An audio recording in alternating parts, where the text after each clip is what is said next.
Hello friends, welcome to formation. आज हम लोग स्टार्ट करेंगे हमारा हर्बल ड्रग टेक्नोलॉजी का unit number 4 evaluation of drug, जो कि हमारा बी फार्म 6 सेमेस्टर का सब्जेक्ट है। एंड सबसे पहले सॉरी फ्रेंड्स, बहुत दिन बाद हम लोग का लेक्चर आज आ रहा है क्योंकि कुछ हेल्थ इश्यूज हो गए थे और कुछ और प्रॉब्लम्स भी आ गए थे, इसलिए लेक्चर अपलोड नहीं हो पा रहे थे। बट बहुत सारी चीजों के बाद हम लोगों ने बहुत अच्छा कमबैक किया है और आप लोग के लिए बहुत अच्छा मेटेरियल लाए हैं, अच्छा कंटेंट लाए हैं, जिससे और अच्छी थ्योरी लाए हैं जिससे आप एग्जाम में अच्छे मार्क्स स्कोर कर सकते हैं। ठीक है, तो उसके लिए सॉरी। और आज से हम लोग स्टार्ट करेंगे हमारी यूनिट नंबर 4। ऐसे ही सारी यूनिट्स आएंगी, अब रेगुलर लेक्चर आएंगे। ठीक है, तो इसका पहला टॉपिक है WHO and ICH guideline for the assessment of herbal drug.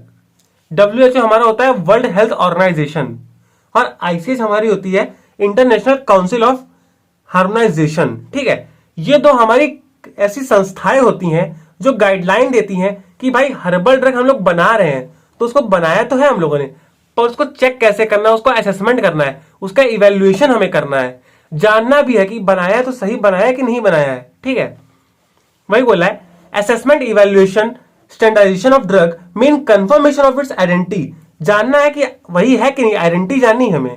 And determination of its quality, purity, कितना क्वालिटी है भाई उसकी हम लोगों ने बनाई, तो प्योरिटी कितनी है उसमें। And detection of nature of adulterant, कौन कौन से ऐसे एडल्ट्रेंट्स हैं जो हमें नहीं चाहिए होते हैं। एडल्ट्रेंट्स हमारे फॉरेन मटेरियल होते हैं जो हमें ड्रग में नहीं चाहिए होते हैं। कैसे करेंगे पर ये सब काम ना, by various parameter like morphological, microscopical, physical, chemical, biochemical observation. जितनी ऑब्जर्वेशन होती है हम लोग सारी कर देंगे और तब हम लोग स्टैंडर्डाइज करेंगे, इवैल्यूएट करेंगे कि जो ड्रग बनी है वो सही बनी है कि नहीं बनी है। ठीक है, the evaluation of herbal drug is necessary because of 3 main reason. 3 ऐसे कारण होते हैं जिनकी वजह से हम लोग हर्बल ड्रग को स्टैंडर्डाइज करना ही पड़ता है, इवैल्यूएट करना ही पड़ता है। कौन से? बायोकेमिकल वेरिएशन ड्रग, किसी भी ड्रग में बायोकेमिकल वेरिएशन हो जाती है कोई। Deterioration due to improper processing and storage, हम लोगों ने इम्प्रॉपर प्रोसेसिंग करी ड्रग की या उसको गलत सलत रख दिया तो दिक्कत है भाई।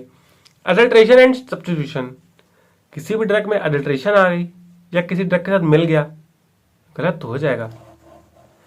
अब WHO का फुल फॉर्म देखिए, जो मेन चीज हमारी यही पे है, वर्ल्ड हेल्थ ऑर्गेनाइजेशन, और ICH का international council of harmonisation of technical requirement for pharmaceutical for human use. ये हमारा फार्मेसी के लिए है, वरना ये इतना ही चल जाएगा। ठीक है, हार्मोनाइजेशन तक का, पर फार्मेसी फील्ड में हम लोग को पूरा लिखना पड़ेगा। अब बात करेंगे हर्बल मेडिसिन क्या होती हैं। तो WHO और ICH के हिसाब से, क्योंकि ये तो हमारी संस्थाएं हैं ना बड़ी बड़ी, तो गाइडलाइन देती हैं तो डिफिनेशन भी दे ही सकती हैं। तो इन लोग के हिसाब से हर्बल मेडिसिन हमारी वो फिनिश्ड लेबल्ड मेडिसिन प्रोडक्ट होती हैं जो एक्टिव इंग्रेडिएंट कंटेन करके रखती हैं, या तो पूरा पूरा एरियल पार्ट में, या तो कुछ पार्ट में प्लांट के, और या पूरा और थोड़े बहुत प्लांट्स का कॉम्बिनेशन एक क्रूड स्टेट में। ठीक है,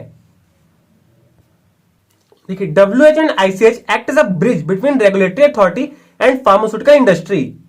ये हमारा WHO और ICH होता है, ये एक ब्रिज की तरह काम करता है। ठीक है, कैसे करता है वही बात है ना।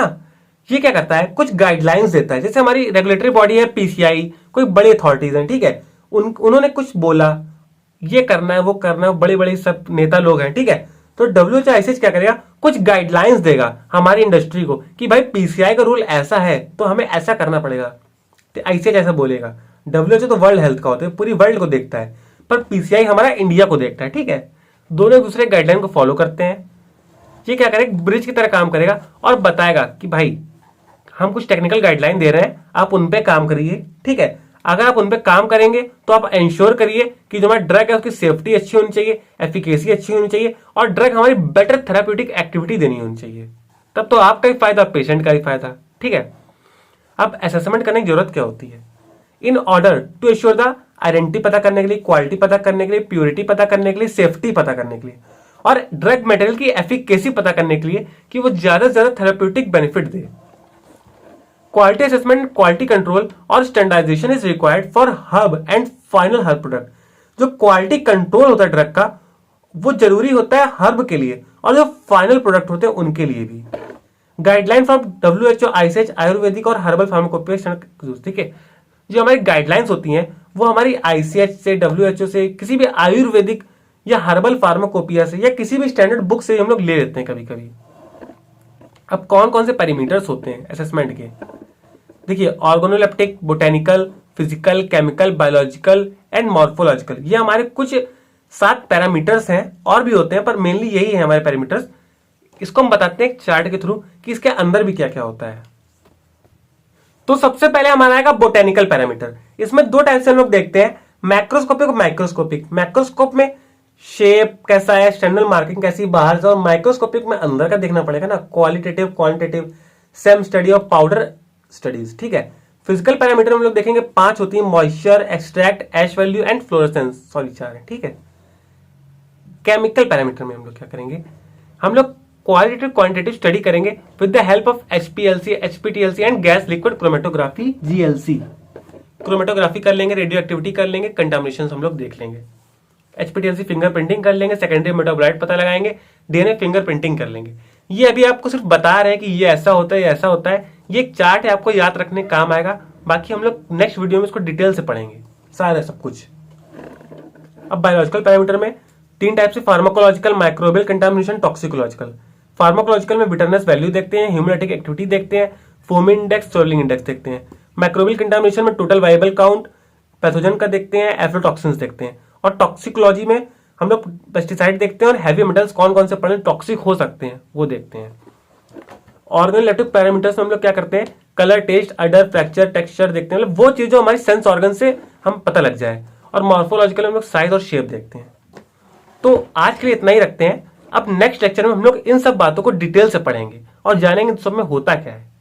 सो थैंक यू फ्रेंड्स, तब तक के लिए बने रहिए हमारे साथ।